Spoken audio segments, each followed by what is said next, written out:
మనము కార్యక్రమాలు ఏదో చేస్తూ ఉంటాం పెడతా ఉంటాం కానీ కార్యక్రమాలు చేసుకునేదానికి స్థానం ఏర్పాటు చేయాలి. కోడూరులో స్థానం అంటూ మనకు అంటే మనది, ఈ స్థలం మనది అనే ధీమా ధైర్యం మనకు ఎప్పుడైనా కానీ, అది ఏ టైం అయినా కానీ, అది ఉదయం కావచ్చు, సాయంత్రం కావచ్చు, మధ్యాహ్నం కావచ్చు, మేము ఫలాని కార్యక్రమం చేసుకోవాలంటే మొట్టమొదటి బీగాలు ఇచ్చేస్తాడు. మీరు ఎప్పుడు కావాలంటే అప్పుడు చేసుకోండి. తర్వాత బీగాలు కూడా ఒకవేళ ఆయనకి ఏదైనా పని ఉన్నా కానీ ఆ బీగాలు కూడా మీరు వేసి పక్కన మనకు ఈయన చైనామై ఉంటాడు, ఆడిచ్చేయమంటాడు.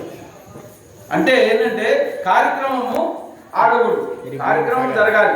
నేను ఎక్కడున్నా కానీ కార్యక్రమం జరగాలి అనే మనస్తత్వం ఆయనకు ఉంది కాబట్టి, అలాగే ఇక్కడ ఏ కార్యక్రమం గుళ్ళో కాదు, మామూలుగా ఏ కార్యక్రమాలు జరుగుతూ ఉన్నా ఒక పూజారిగా మన సుబ్రహ్మణ్యం గారు అన్ని విషయాల్లోనూ బాగా క్షుణ్ణంగా తెలిసిన వ్యక్తి, కార్యక్రమాలు బాగా చేసే వ్యక్తి, ఇందులో తొందరపాటు లేదు, ఏ లేదు, చాలా ప్రశాంతంగా చేస్తాడు, కార్యక్రమాన్ని దిగ్విజయం చేస్తాడు.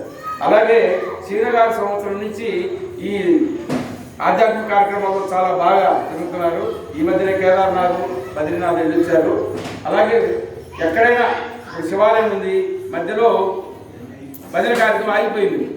ఇద్దరు భుజస్కంధాల పైన వేసుకొని అక్కడ స్టూల్ కావాలంటే ఎవరికైనా కూర్చునే వాళ్ళకి స్టూల్ కావాలా తెప్పించడం, ఇలా నీళ్లు కావాలా తెప్పించడం, ఎవరికైనా అవసరము అది తీర్చుతూ ఆ కార్యక్రమాన్ని సఫలీకృతం అయ్యేదానికి ముందు వరుసలో ఉంటాడు.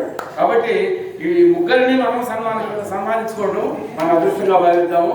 జై శ్రీరామ్, జై శ్రీరామ్.